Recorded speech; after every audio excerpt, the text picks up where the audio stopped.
नाजरीन आदाब, आप देख रहे हैं INN चैनल। मैं हूं शेख अहमद अली। आज की खास बात में हम नज़र डालेंगे कई अहम कौमी और बैनुल अक़वामी ख़बरों पर। पार्लियामेंट के मानसून इजलास का आज पीर को 8वां दिन है। ज़राई बिल 2020 को लेकर हुकूमत और अपोजिशन के दरमियान रस्साकशी जारी है। राज्यसभा में इतवार को ज़राई बिल को लेकर हंगामा करने वाले अपोजिशन के 8 अरकान पार्लियामेंट को आज राज्यसभा के चेयरमैन एम वेंकैया नायडू ने पूरे सेशन के लिए मुअत्तल कर दिया। उसकी मुखालिफत में सभी 8 अरकान पार्लियामेंट के ऐवान से बाहर ही धरने पर बैठ गए। राज्यसभा में मुअत्तल अरकान के ऐवान से बाहर ना जाने की वजह से आज ऐवान की कार्रवाई कई बार मुलतवी होने के बाद दिन भर के लिए मुलतवी कर दी गई। ज़राए के मुताबिक मुअत्तल अरकान पार्लियामेंट पूरी रात पार्लियामेंट में ही एहतजाजी मुजाहरा करेंगे। आम आदमी पार्टी के कौमी तर्जुमान और रुकने पार्लियामेंट संजय सिंह ने तो घर से तकिया और बिस्तर तक मंगवा लिया। काबिल ज़िक्र है कि गुज़िश्ता रोज़ ऐवान में ज़राई सेक्टर से मुतालिक 2 बिलों की मंजूरी के दौरान हिज़्ब इख्तिलाफ के अरकान ने ज़बरदस्त हंगामा किया था।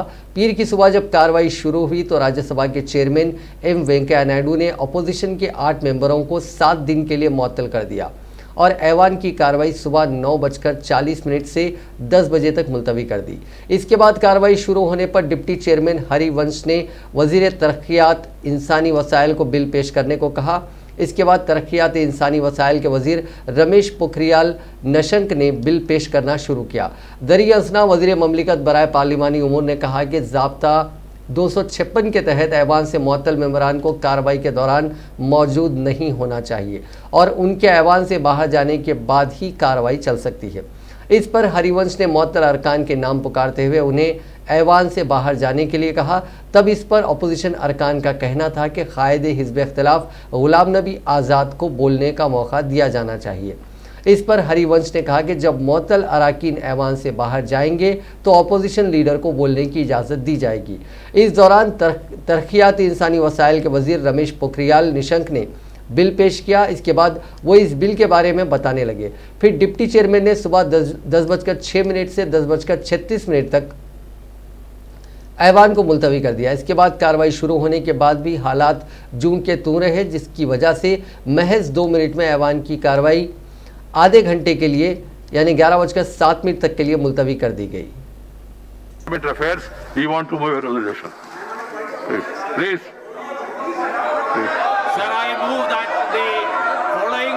Be suspended from the services of this is not the way. Please sit down. For a period.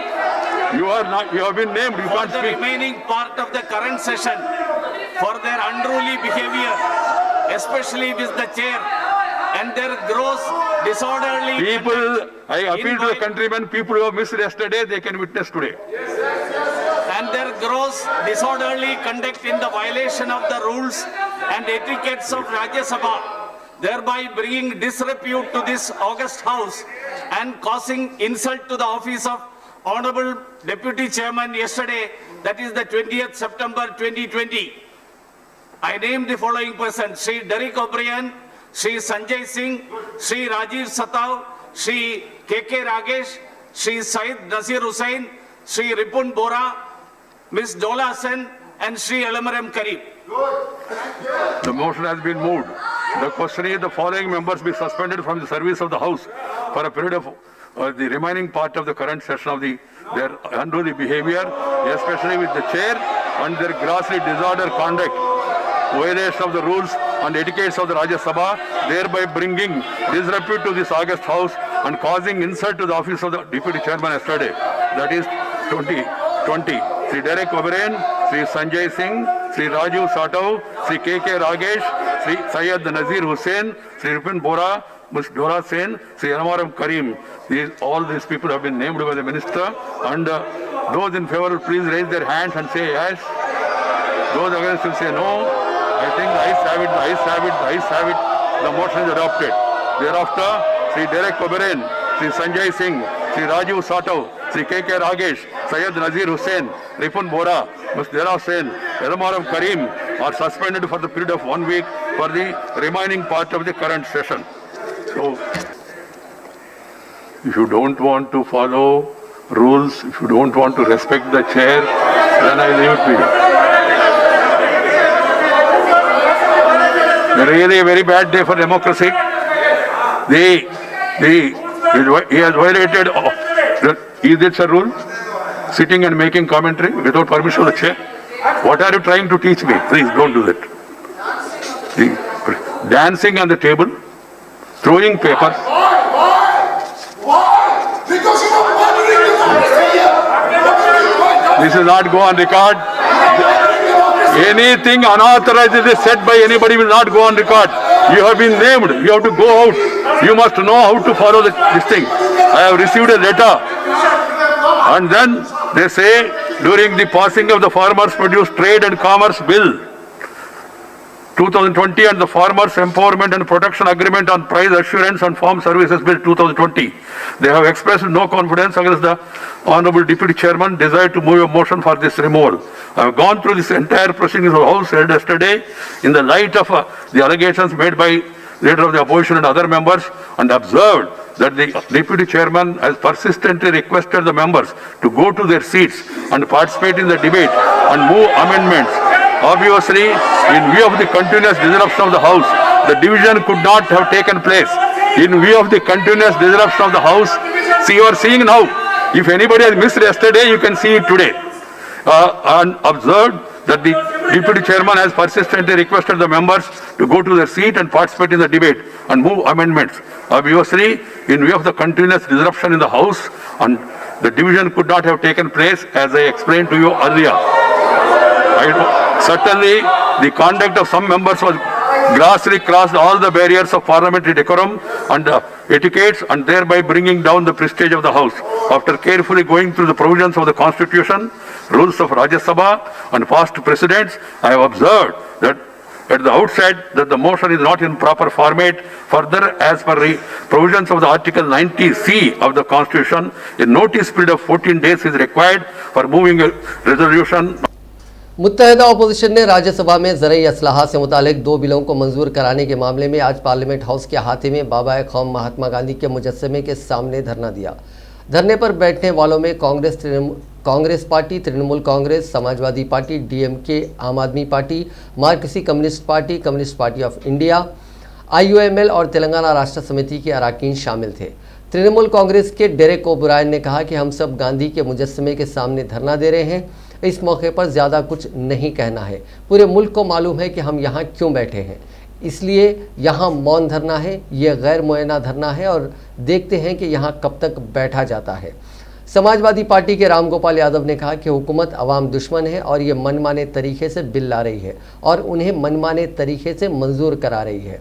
Bill की मुखालिफत करने वाले अरकान पार्लियामेंट को मुअत्तल कर दिया गया है।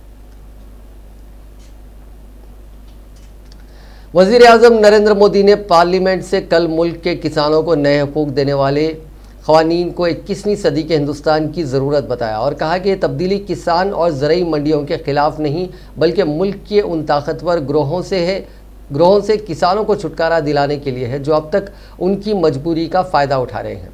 मोदी ने एक वीडियो कॉन्फ्रेंस के ज़रिए बिहार में नेशनल हाईवे और पुल तामीर के 9 मंसूबों का आगाज़ करने के बाद तकरीब को खिताब करते हुए कहा कि मुल्क की पार्लियामेंट ने कल मुल्क के किसानों को नए हुकूक देने वाले बहुत ही तारीखी क़वानीन को पास किया। ये असलाह 21वीं सदी के हिंदुस्तान की ज़रूरत है। उन्होंने कहा कि मुल्क में अब तक उपज और फ़रोख्त का जो निज़ाम चला आ रहा था और जो क़वानीन थे उसने किसानों के हाथ पांव बांध रखे थे। उन क़वानीन की आड़ में मुल्क में ऐसे ताकतवर गिरोह पैदा हो गए थे जो किसानों की मजबूरी का फ़ायदा उठा रहे थे। आखिर ये कब तक चलता रहता, इसलिए इस निज़ाम को तब्दील करना ज़रूरी था और ये तब्दीली उनकी हुकूमत ने करके दिखाई है। वज़ीर आज़म ने कहा कि बड़े निज़ाम की तब्दीली के बाद कुछ लोगों को अपने हाथ से कंट्रोल जाता हुआ दिखाई दे रहा है, इसीलिए ये लोग कम से कम सपोर्ट यानी मिनिमम सपोर्ट प्राइस पर लोगों को गुमराह करने में मसरूफ़ हैं। ये वही लोग हैं जो सालों तक MSP पर स्वामीनाथन कमेटी की सिफारिशात को अपने पैरों के नीचे दबा कर रखे हुए थे। उन्होंने कहा कि वो मुल्क के हर एक किसान को इस बात की यकीन दहानी कराते हैं कि MSP का नज़्म जैसे पहले से चलता आ रहा था वैसे ही आइंदा भी जारी रहने वाला है। क्या होगा? क्या कृषि मंडियां बंद हो जाएगी? क्या वहां पर खरीद बंद हो जाएगी? जी नहीं, ऐसा कतई नहीं होगा। और मैं यहां स्पष्ट कर देना चाहता हूं कि ये कानून, ये बदलाव कृषि मंडियों के खिलाफ नहीं है, कृषि मंडियों में जैसे काम पहले होता था वैसे ही अब भी होगा, बल्कि ये हमारी ही एनडीए सरकार है जिसने देश की कृषि मंडियों को आधुनिक बनाने के लिए निरंतर काम किया है। कृषि मंडियों के कार्यालयों को ठीक करने के लिए, वहां का कंप्यूटराइजेशन कराने के लिए पिछले 5-6 साल में से देश में बहुत बड़ा अभियान चल रहा है। इसलिए जो ये कहता है कि नए कृषि सुधारों के बाद कृषि मंडियां समाप्त हो जाएगी, तो वो किसानों से सरासर झूठ बोल रहा है।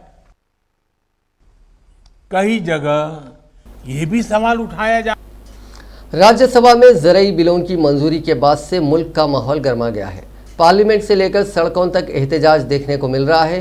कांग्रेस के साबिक सदर राहुल गांधी ने एक बार इस बिल के खिलाफ अपना एहतजाज दर्ज कराते हुए मोदी सरकार पर हमला किया। राहुल गांधी ने पीर को अपने ट्वीट में लिखा कि जमहूरी हिंदुस्तान की आवाज़ को दबाया जा रहा है, उन्हें शुरुआत में खामोश किया गया और बाद में सियाह ज़रई कानून को लेकर किसानों की फिक्र से मुंह मोड़कर पार्लियामेंट में अरकान पार्लियामेंट को मुअत्तल कर दिया गया। राहुल गांधी ने लिखा कि इस हुकूमत के ना खत्म होने वाले तकब्बुर ने पूरे मुल्क के लिए माशी बहरान ला दिया है। वहीं पार्लियामेंट में ज़रई बिलों की मंजूरी के बाद राहुल गांधी ने इल्ज़ाम लगाया था कि हुकूमत ने इन बिलों की शक्ल में किसानों के खिलाफ मौत का फरमान जारी किया है। उन्होंने ट्वीट किया कि मोदी सरकार जमीन से सोना उगाने वाले किसानों को खून के आंसू रुला रही है। आज राज्यसभा में ज़रई बिल की शक्ल में किसानों के खिलाफ मौत का फरमान जारी किया गया है। इससे जमहूरियत शर्मिंदा है। अब बात कोरोना वायरस की। दुनिया में कोरोना वायरस से मुतासरीन का आंकड़ा आज शाम 7 बजे तक 3,12,81,388 हो गया है। ठीक होने वाले मरीजों की तादाद 2,28,55,892 से ज़्यादा हो चुकी है। वहीं अब तक 9,65,701 मौतें हो चुकी हैं। अब भी 74,59,795 अफराद ज़ेरे इलाज हैं। वहीं रूस की कोरोना वैक्सीन स्पुतनिक वी के ट्रायल के लिए 60,000 लोगों ने अप्लाई किया है। इनमें से हज़ारों लोग ऐसे हैं जो इस वैक्सीन के ट्रायल से पहले होने वाले ज़रूरी मेडिकल टेस्ट पास कर चुके हैं। वहीं 700 लोगों को वैक्सीन लगाई जा चुकी है। ये जानकारी मेयर सरगाई सोबयानिन ने दी। रूस के वजारत सेहत ने 15 अगस्त को ये वैक्सीन तैयार करने का ऐलान किया था। रूसी हुकूमत ने दावा किया है कि साल के आखिर तक कोरोना वैक्सीन आम लोगों के लिए इस्तेमाल में लाई जा सकेगी। वैक्सीन को रूस के गामेलिया रिसर्च सेंटर में तैयार किया गया है। दुनिया के दूसरे मुल्कों में करीब 40,000 लोगों पर इसका ह्यूमन ट्रायल शुरू हो चुका है। हिंदुस्तान में कोरोना वायरस को मात देने वालों की तादाद लगातार तीसरे रोज़ नए केसेस से ज़ायद है। गुज़िश्ता 24 घंटों के दौरान मुल्क में कोरोना वायरस से 93,000 से ज़्यादा मरीज शिफायाब हुए हैं। मजमूई तौर पर मुल्क में जानलेवा वबा से सेहतमंद होने वालों की तादाद तकरीबन 44 लाख हो चुकी है। इससे कबल हफ्ते के रोज़ कोरोना वायरस से नजात हासिल करने वालों की तादाद रिकॉर्ड 95,880 थी, जबकि इतवार के रोज़ 94,612 अफराद शिफायाब हुए थे। मुहलिक और जानलेवा वबा से शिफायाबी की शरह 80.12% है। एक्टिव केसेस की शरह 28.18% है और अमवात की शरह 1.60% है। मरकज़ी वजारत सेहत और ख़ानदानी बहबूद की जानिब से पीर को जारी ताज़ा तरीन आदाद-ओ-शुमार के मुताबिक गुज़िश्ता 24 घंटों के दौरान 93,356 मरीज शिफायाब हुए, जिससे उनकी मजमूई तादाद 43,96,399 हो गई है। इसी अरसे के दौरान 86,961 नए केसेस रिपोर्ट होने से मुतासरीन की मजमूई तादाद 54,87,580 और 1130 मरीजों की मौत से हलाक शुदगान की मजमूई तादाद 87,882 हो चुकी है। तेलंगाना में कोरोना के केसेस में काफ़ी कमी आई है। भोपालपल्ली में एक भी केस दर्ज नहीं हुआ। गुज़िश्ता 24 घंटों के दौरान कोरोना वायरस के 1302 मुस्बित केसेस दर्ज हुए और 9 अफराद की मौत हो गई। इससे रियासत में कोरोना केसेस की कुल तादाद 1,72,608 हो गई। इसी तरह हलाकतों की तादाद 1,042 हो गई। जीएचएमसी के हदूद में 266 केसेस दर्ज हुए। आदिलाबाद कोत्तागुड़म में 29, जगतियाल में 34, जनगांव में 18, इसी तरह दीगर अजला से भी केसेस रिपोर्ट हुए हैं। मरकजी वजारत दाखिला ने पीर के रोज़ कहा कि दिल्ली के निज़ामुद्दीन इलाके में मार्च के दौरान तबलीगी जमात के प्रोग्राम में लोगों के जमा होने की वजह से कोरोना वायरस का इन्फेक्शन कई लोगों तक फैल गया। मरकजी वजीर ममलिकत बराए उमूर बराए दाखिला जी किशन रेड्डी ने राज्यसभा में ये भी कहा कि दिल्ली पुलिस ने तबलीगी जमात के 233 मेंबरों को गिरफ्तार किया और 29 मार्च से तंजीम के सदर दफ्तर से 2361 अफराद को निकाला गया।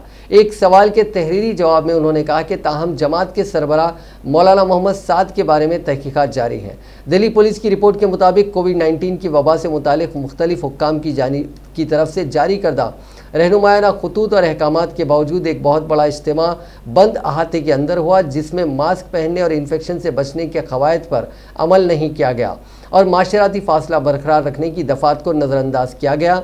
वजीर ने कहा कि इससे बहुत सारे लोगों में कोरोना वायरस का इन्फेक्शन फैल गया है। इंदौर में कोरोना के मरीज तो बढ़ रहे हैं, इसके साथ ही हलाकतों की तादाद भी बढ़ रही है। ऐसी सूरत हाल में निजी अस्पतालों की गफलत भी बढ़ रही है। ऐसे ही एक बड़ी लापरवाही इंदौर के अनोखे हॉस्पिटल में आई, जहां गुज़िश्ता रात मरीज की मौत हो गई और अस्पताल में नाश को चूहों ने नोच लिया। लवाहिकीन के मुताबिक अस्पताल इंतज़ामिया की लापरवाही की वजह से लाश मसख हुई है। उन सब के बावजूद अस्पताल की तानाशाही मुस्तकिल तौर पर जारी है। बता दें कि अस्पताल अन्नापूर्णा पुलिस स्टेशन फार्म में वाक़ है, जहां 4 दिन कबल नवीन चंद जैन नामी शख्स को अस्पताल में दाखिल किया गया था, लेकिन इतवार की देर रात वो इंतकाल कर गए। उनकी उम्र लगभग 58 साल बताई जा रही है। अहले खाना की जानिब से ये इल्ज़ाम लगाया गया था कि इससे कबल अस्पताल इंतज़ामिया ने 1,25,000 रुपये जमा कराए थे, जिसके बाद मरीज़ का इलाज शुरू किया गया। कुंबे के अफराद ने ये भी इल्ज़ाम लगाया कि अस्पताल इंतज़ामिया ने जिस्म के बहुत से हिस्सों को निकाल दिया है, लेकिन अस्पताल इंतज़ामिया ने उसकी तस्दीक नहीं की। अस्पताल के मामले को लेकर अहले खाना की माने तो लाश को चूहों ने खा लिया, जिसके बाद अहले खाना ने हंगामा बर्पा कर दिया। मौके पर पुलिस ने पहले लाश को रवाना किया और फिर लवाहिकीन से कहा कि अगर आपको कोई शिकायत है तो पुलिस मुकदमा दर्ज करेगी। लेकिन यह पहला वाक़या नहीं है कि लाशों के साथ इस तरह की बर्बरियत हुई है और एक बार फिर से इंसानियत शर्मनाक हुई है। सोशल मीडिया पर वायरल होने वाली एक वीडियो में पटियाला हॉस्पिटल की सीढ़ियों पर पड़ी एक कोरोना मुस्बित खातून की मौत हो गई, जो इंतजामिया की कोई तवज्जो नहीं देने का वाज़ेह सबूत है। वायरल वीडियो से राजेंद्र हॉस्पिटल एक बार फिर सवालों के घेरे में है। मौसूला इत्तला के मुताबिक वीडियो में कोरोना से मुतासिरा एक औरत सीढ़ियों पर पड़ी है। किसी भी अमले और इंतजामिया का ध्यान नहीं गया। ताहम हॉस्पिटल इंतजामिया से पता चला कि मज़कूरा खातून भवानीगढ़ की रहने वाली थी, जिसकी कोरोना रिपोर्ट मुस्बित थी। वीडियो में सीढ़ियों पर पड़ी खातून कर्नल कौर है, जिसकी उम्र 60 साल से ज़्यादा है और उसे हफ्ते के रोज़ तशवीशनाक हालत में गवर्नमेंट राजेंद्र हॉस्पिटल में दाखिल कराया गया था, जिसके बाद वो चौथी और 5वीं मंजिल की सीढ़ियों के दरमियान पड़ी हुई पाई गई। उन्हें फ़ौरन ही आइसोलेशन वार्ड में दाखिल कराया गया था, लेकिन इलाज के दौरान उनकी मौत हो गई। ऐसे में वीडियो वायरल होने के बाद इंतज़ामिया पर बराह रास्त सवालात उठ रहे हैं। अगरचे हुकूमत पंजाब के खिलाफ कोरोना के खिलाफ बेदारी पैदा करने के लिए मुहिम चला रही है, वहीं हॉस्पिटलों में कोरोना मरीजों की ऐसी हालत होना उसके इंतजामात पर सवालिया निशान है। फिलहाल इंतज़ामिया की जानिब से वीडियो वायरल होने के बाद एक कमेटी तश्कील दी गई है, जो मामले की संजीदगी से तहकीकात करेगी।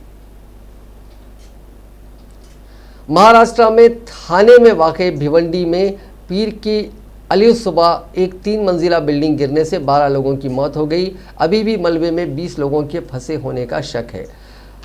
मकामी अफराद ने 19 लोगों को वहां से बाहर निकाला। एनडीआरएफ की टीम राहत और बचाव के काम में जुटी है। मलबे से एक बच्चे को भी निकाला गया। यह हादसा रात 3:40 पे पेश आया। उस वक्त ज़्यादातर लोग सो रहे थे। बताया जाता है कि मुंबई में पिछले दिनों हुई भारी बारिश की वजह से बिल्डिंग कमज़ोर हो चुकी थी। इसमें 21 ख़ानदान रहते थे। एनडीआरएफ की टीम ने पीर की सुबह मलबे से एक बच्चे को महफूज निकाल लिया। शुरुआती जानकारी के मुताबिक ये बिल्डिंग 1984 में बनी थी। महाराष्ट्र हुकूमत में हाउसिंग मिनिस्टर जितेंद्र आह्वान ने कहा कि 1986 में इस बिल्डिंग की तामीर हुई थी। इसे खाली करने का नोटिस दिया गया था। कानूनी झंझट की वजह से इसे खाली नहीं किया जा सका। कुछ दिन पहले उन्होंने इसको लेकर एक मीटिंग भी की थी। उन्होंने कहा कि वो इस बात को दोहरा रहे हैं कि इलीगल कंस्ट्रक्शन जो गैर कानूनी तामीरात है उसको लेकर कड़ी कार्रवाई होनी चाहिए। जब तक ऐसी बिल्डिंगों के खिलाफ कार्रवाई नहीं होती है तब तक आम लोगों की जान महफूज नहीं है।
सीढ़ी पकड़ा।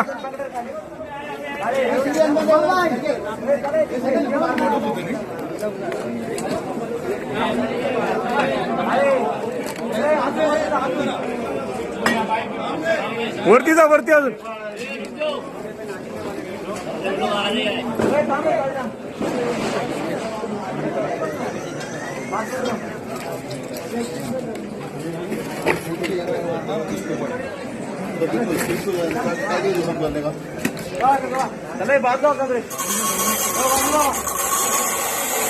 प्रयत्न कर पाए।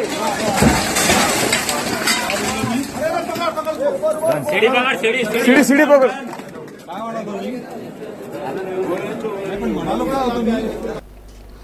हिंदुस्तानी फिजाइया तारीख बदलने जा रही है। खवातीन लड़ाका पायलट जल्द ही गोल्डन एरा स्क्वाड्रन में शामिल होंगे, जिसमें हाल ही में राफेल जंगी तैयारियां शामिल हैं। सरकारी ज़राए ने बताया कि यह खातून पायलट राफेल हवाई जहाज़ उड़ाने की तरबियत हासिल कर रही हैं। इन दो खवातीन अफसरों का नाम सब लेफ्टिनेंट SLT कमुदनी त्यागी और SLT रेती सिंह है। वो MiG-21 लड़ाका तैयारा उड़ाती आई हैं और राफेल के लिए फ़िज़ाई इंतखाब के अमल के ज़रिए उनका इंतखाब किया गया। हिंदुस्तानी फ़िज़ाइया के पास इस वक्त जंगी तैयारा उड़ाने वाली 10 खवातीन पायलट और 18 खवातीन नेविगेटर्स हैं। इस वक्त फ़िज़ाइया में खवातीन अफसरों की कुल तादाद 1875 है। गुज़िश्ता हफ्ते वज़ीर ममलिकत बराए दिफा श्रीपद नायक ने पार्लियामेंट में कहा था कि खवातीन लड़ाका पायलटों को एयरफोर्स में स्ट्रैटेजिक तकाज़ों के पेश नज़र शामिल किया गया है और उनको तैनात किया गया है। पिछले साल 10 सितंबर को एयरफोर्स का गोल्डन एरो स्क्वाड्रन की तंजीम नौ की गई थी। बता दें कि कारगिल जंग में पहली बार हिंदुस्तानी फ़िज़ाइया ने खवातीन पायलटों को सरगर्म कार्रवाइयों में शामिल किया था। साल 2016 में हुकूमत ने खवातीन को लड़ाका तैयारे उड़ाने की इजाज़त भी दी थी। इसके बाद से अब तक 10 खवातीन पायलटों को कमीशन किया गया है। IAF की 10 खवातीन लड़ाका पायलट अब तक मुतअद्दिद लड़ाका तैयारे जैसे Sukhoi 21, Sukhoi 30, MKI, MiG-21, MiG-29 उड़ा चुकी हैं। हिंदुस्तान में इंटरनेट इस्तेमाल करने वालों की तादाद मार्च 2020 को ख़त्म होने वाली सहमाही में 3.4% यानी 3.4% इजाफे के बाद 84 करीब 75 मिलियन हो गई है। इस शोबे की छमाही कारकर्दगी पर टेलीकॉम रेगुलेटर ट्राई की जारी करदा रिपोर्ट के मुताबिक मार्च 2020 को खत्म होने वाली छमाही में रिलायंस जियो 52.3% मार्केट शेयर के साथ पहले नंबर पर है, जबकि भारतीय एयरटेल 23.6% के साथ दूसरे नंबर पर है। जायजा लेने के दौरान वोडाफोन आइडिया तीसरी पोजीशन पर बरकरार है। उसके इंटरनेट सारिफिन की तादाद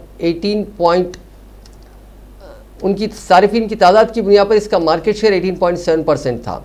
telecom regulatory authority of India की रिपोर्ट के मुताबिक दिसंबर 2019 को खत्म होने वाली छमाही में इंटरनेट इस्तेमाल करने वालों की तादाद करीब 72 करोड़ थी, जो मार्च 2020 में 3.4% के इजाफे से 74 करोड़ हो गई है। इसमें वायरलेस इंटरनेट सारिफिन की तादाद 72 करोड़ है और इनका जो तनासुब है वो करीब 97% है। एक ही वक्त में हॉटस्पॉट के साथ इंटरनेट इस्तेमाल करने वाले सारिफिन की तादाद 24 मिलियन थी। रिपोर्ट के मुताबिक इंटरनेट के कुल सारिफिन के 92% इंटरनेट के लिए ब्रॉडबैंड का इस्तेमाल करते हैं। ब्रॉडबैंड इस्तेमाल करने वाले सारिफिन की तादाद करीब 68 करोड़ रही, जबकि तंगबंद के सारिफिन की तादाद 5 करोड़ से कुछ ज़ायद थी। इंटरनेट तक रसाई की गुंजाइश कम से कम 512 किलोबाइट फी सेकेंड या उससे ज़्यादा है। इसे ब्रॉडबैंड कनेक्टिविटी कहा जाता है। मरकजी हुकूमत ने आज राज्यसभा को बताया कि मुल्क में साइबर क्राइम्स में इजाफा हो रहा है। साल 2014 से 2018 की मुद्दत के दौरान इस तरह के 82,000 जराइम की रिपोर्ट की गई है। 575 जुमला जो जराइम रिपोर्ट हुए हैं उनकी तादाद 82,575 है। मरकजी ममलिकती वज़ीर दाखिला जी किशन रेड्डी ने ऐवान को बताया कि 2018 में 27,248, 2017 में 21,796 और 2016 में 12,317 मामला दर्ज कराए गए थे। उन्होंने बताया कि सबसे ज़्यादा साइबर क्राइम की इतला उत्तर प्रदेश से मिली है, जिनकी तादाद 6,280 थी। इसके बाद कर्नाटका से 5,839 वाक़यात की खबर मिली है। आहिस्ता आहिस्ता 2,000 रुपये के नोट कम हो रहे हैं। इसकी एक बड़ी वजह यह है कि पिछले कुछ महीनों में 2,000 रुपये के नोट ATM से नहीं निकल रहे हैं। हाल ही में बहुत सारी खबरें मौसूल हुई हैं कि हुकूमत ने 2,000 रुपये के करेंसी की तिबात पर पाबंदी आयद कर दी है, जिस पर अब हुकूमत ने पार्लियामेंट में वजाहत पेश की है। वज़ीर ममलिकत बराए ख़जाना अनुराग सिंह ठाकुर ने लोकसभा में कहा कि हुकूमत ने 2,000 रुपये के नोट को छापना बंद करने का अभी तक कोई फैसला नहीं लिया है। अनुराग ठाकुर ने लोकसभा में एक तहरीरी जवाब में कहा कि हुकूमत रिजर्व बैंक ऑफ इंडिया से मशवरा करने के बाद किसी खास किस्म के नोटों की छपाई का फैसला करती है। 2,000 के नोट को छापने के लिए कोई डिमांड लेटर नहीं भेजा गया था, लेकिन इसके बावजूद हुकूमत ने नोटों की तिबात रोकने का कोई फैसला नहीं किया है। उन्होंने पार्लियामेंट में कहा कि 31 मार्च 2020 तक 2,000 रुपये के 27,398 माफ़ कीजिएगा 31,27,398 नोट गर्दिश में थे, जबकि मार्च 2019 तक 32,910 नोट चलन में थे। 2018 के आखिर में चलने वाले 2,000 नोटों की तादाद 33,632 थी।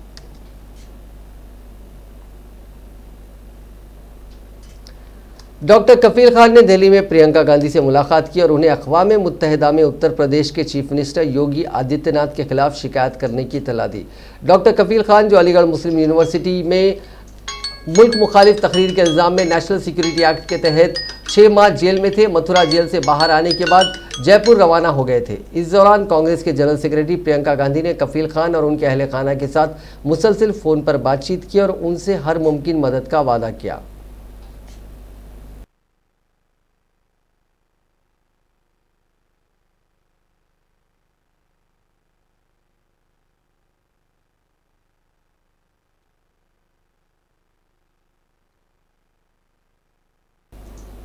गैर मुल्की बाजारों से मिलने वाले मनफी इशारों के दरमियान ज़राअती असलाहत की कानून साजी पर जारी घमासान और कोरोना वायरस के बढ़ते हुए मामलों की वजह से हौसला पस्त सरमायाकारों के जरिए फ़रोख्त के दबाव में पीर के रोज़ कारोबार के दौरान घरेलू शेयर बाजार भी पूरी तरह ज़मींबोस हो गया। BSE का हिस्सास इंडेक्स सेंसेक्स 38,812 पॉइंट्स पर खुला। कारोबार के औकात के दौरान ये तकरीबन 740 पॉइंट्स यानी 1.91% की कमी के साथ 38,105 पॉइंट्स पर आ गया। सेंसेक्स की सिर्फ 3 कंपनियां कोटक बैंक, TCS और इन्फोसिस को ही सबसे ज़्यादा फायदा हुआ, बाकी तमाम कंपनियों में फरोख्त का जोर रहा। निफ्टी की हालत भी ऐसी ही थी, ये भी 11,503 की गिरावट पर खुला। कारोबारी औकात के दौरान ये भी 2.13% यानी 245 पॉइंट्स की गिरावट से 11,259 पर आ गया।